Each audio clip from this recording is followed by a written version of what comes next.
И хочу особо подчеркнуть, что еще до начала специальной военной операции велись переговоры Киева с Западом о поставках на Украину и систем ПВО, и боевых самолетов, и другой тяжелой техники. Вас заливает.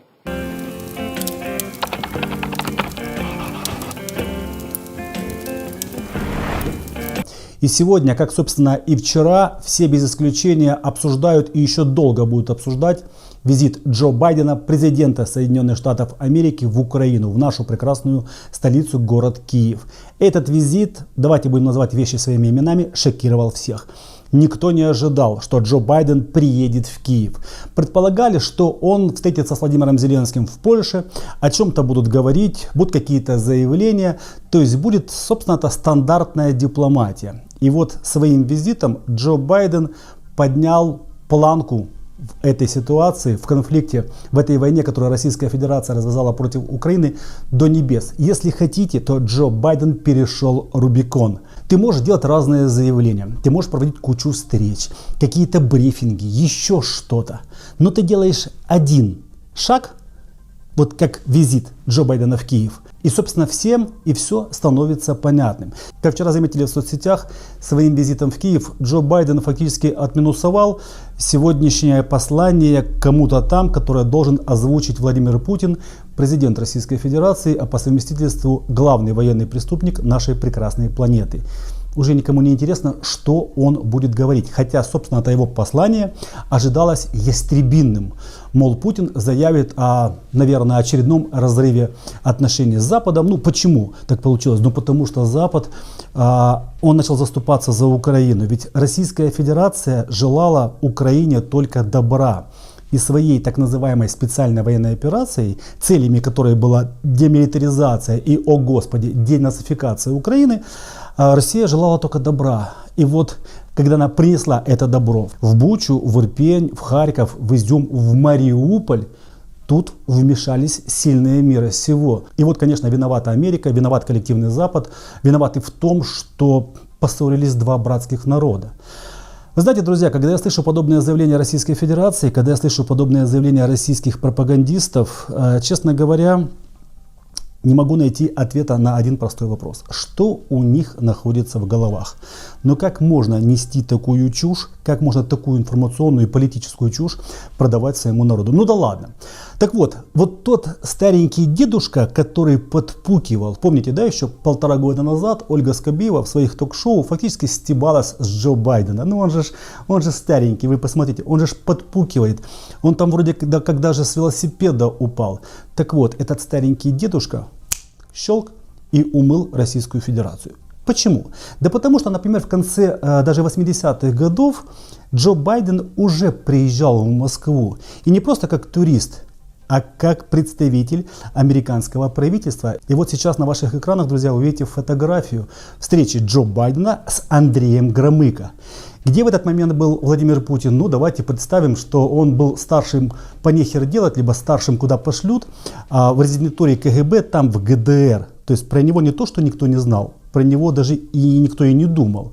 А Джо Байден уже, собственно, это проводил работу США по аннулированию, обезвреживанию, если хотите, вот этого колосса на глиняных ногах Советского Союза. И сейчас никто не будет сравнивать экономику Советского Союза и, например, экономику Российской Федерации. И вот этот старенький дедушка, который подпукивает, напомню, сейчас перешел Рубикон. Россию страшит тот факт, что ее перестали бояться. Россия всю свою политику строила на вот этом вот страхе. Мол, мы империя, у нас вторая армия мира, мы только бровь приподнимем, и вам покажется небо с овчинку. Именно вот этот страх Россия пыталась внедрить здесь, в Украине, тоже ничего не получилось. Кстати, вчера Джо Байден на встрече с Владимиром Зеленским вспомнил их разговор годичной давности перед полномасштабным российским вторжением. И Джо Байден сказал, что, мол, Владимир, мы, наверное, с вами больше никогда не увидимся, возможно, даже никогда не услышимся, но я выражаю вам свою поддержку, как, собственно, поддержку других стран. И тогда, да, действительно, все цивилизованные страны, США, Великобритания, та же Германия, Франция, не давали Украине шанса. То есть день, два, три, хорошо, неделя, ну, поерепенятся эти украинцы, посопротивляются, пока будут средства поражения танков, пока будет оружие, пока в конечном итоге будут люди. Но куда Украине противостоять второй армии мира? 24 февраля, через несколько дней, будет год с того дня, когда Российская Федерация перешла к полномасштабной военной агрессии против Украины. Год. И вот теперь, спустя год, сильные мира сего поняли, что, собственно-то, не так страшен черт, как его малюют, як то кажут украинскую. И с Российской Федерацией можно и нужно разговаривать с позиции силы. Когда пришла новость о визите Байдена, я как раз был в эфире на одном украинском телеканале. Рассказал в своем телеграм-канале политолог Аббас Галямов, который объявлен в России иностранным агентом. Он предположил, что это может быть как повышением ставок в ситуации четкого понимания того, что Путину нечем ответить, так и осознанным провоцированием такого ответа. Предположим, что, взбесившись, Путин отдаст приказ о нанесении удара по Киеву. В этой ситуации армия может отказаться этот приказ выполнить, армия имеется в виду Российской Федерации. Там ведь понимают, что это уже будет не СВО, а полноценная война. И совершенно не факт, что российские военные к ней готовы. А отказ выполнять приказ – это уже по сути попытка переворота, строит свои предположения Галямов, ранее сотрудничавший с Кремлем, а теперь его жестоко критикующий. Провластный политолог Сергей Марков заявил, что Байдену ничего не угрожает в Украине, с которой Россия воюет уже почти год. Во время прогулки президента США по Киеву, там и в остальной Украине объявили воздушную тревогу. Байден посещает Киев не потому, что он такой смелый, а потому, что его враг Путин такой честный и цивилизованный. Ну это, конечно, смешно, да. Особенно честный и цивилизованный. Байден может спокойно посещать Киев, потому что он уверен, что Путин сдержит свое слово и Байдену ничего не угрожает. Кстати, по поводу «сдержит свое слово». Друзья, вы помните заявление Дмитрия Пескова, пресс-секретаря Владимира Путина, человека, который с ним встречается, с Путиным, ну, наверное, раз 15 в день? Его заявление ровно годичной давности. Если вы не помните, я вам, друзья, его напомню. Призываем задать себе вопрос, какой смысл России на кого-то нападать. Призываем вспомнить историю, но, скажем так, с историей все-таки у них на Западе, как мы убедились недавно, не очень хорошо, но напоминаем, что Россия на протяжении всей своей истории никогда ни на кого не нападала. Это вот к слову о честности Владимира Путина и, собственно, всей кремлевской власти. Год назад, когда до войны оставались считанные дни, Песков безапелляционно заявлял, что нет, вы что, мы даже и думать об этом не думаем. Имеется в виду, чтобы начать полномасштабную военную агрессию против Украины. В этот же час российские офицеры наносили обстановку на боевые карты. Закачивали в свои GPS-навигаторы карты того же Киева. Устаревшие карты, но тем не менее прокладывали маршруты и так далее. То есть Песков рассказывал о том, что, вы знаете, мы же самая добрая нация в мире. А российская армия уже фактически заряжала патроны в свои магазины, заряжала БК в БМП, БТРы в танки и готовилась к полномасштабному вторжению в Украину.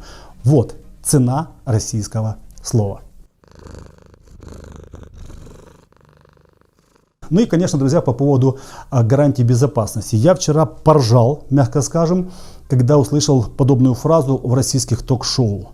Мол, мы, Москва, дали там Америке гарантии безопасности, чтобы Байден мог спокойно приехать в Киев. Смешно. Американцы, видимо, полагают, что мы не планируем никому ни на что отвечать, коль скоро аж своего Байдена отправляют на Украину. Я думаю, что нет. Я думаю, что... Или кто-то дал гарантии безопасности? Я думаю, дали гарантии. Я в этом абсолютно. А мы дали? Мы дали, конечно. А зачем? Смешно, конечно, звучит, но я более чем уверен, что с Россией никто вообще не обсуждал этот вопрос.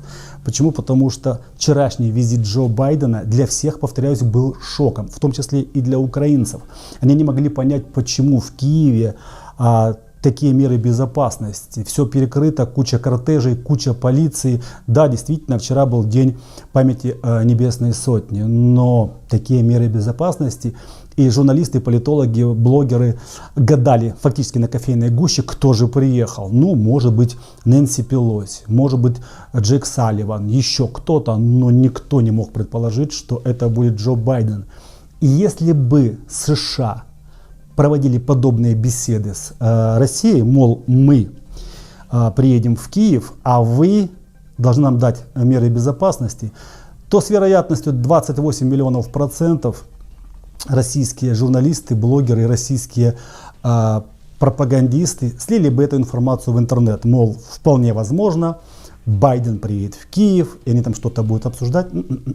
Тишина. И вы, друзья, прекрасно понимаете, что можно бряцать оружием в сторону Украины, бряцать оружием в сторону Соединенных Штатов Америки себе дороже. И там в Кремле это прекрасно понимают. Ведь то же самое ядерное оружие есть не только у России. То же самое, а то гораздо современнее ядерное оружие есть, например, у тех же Соединенных Штатов Америки.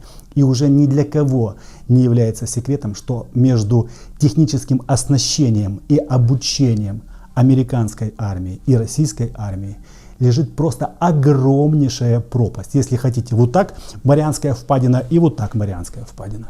Президент Джо Байден в Киеве – это психологический нокдаун российского диктатора Владимира Путина и демонстративное унижение России, считает политолог Владимир Фисенко. Безусловно, я согласен с такой оценкой. Приведу конкретные аргументы, почему этот визит не просто наиболее важен для нас, но беспрецедентен для Соединенных Штатов как минимум за последние десятилетия. Лет 30, а может и больше, ничего подобного не было в истории Соединенных Штатов. Объясняю почему. Во-первых, для нас. Мы давно заждались такого визита. Последний раз в Украине, в Киеве, президент США, имеется в виду не американский сенатор, а именно президент, де юре президент, в частности Джордж Буш-младший, был в 2008 году. Мы ждали, когда Обама приедет. К сожалению, не получилось.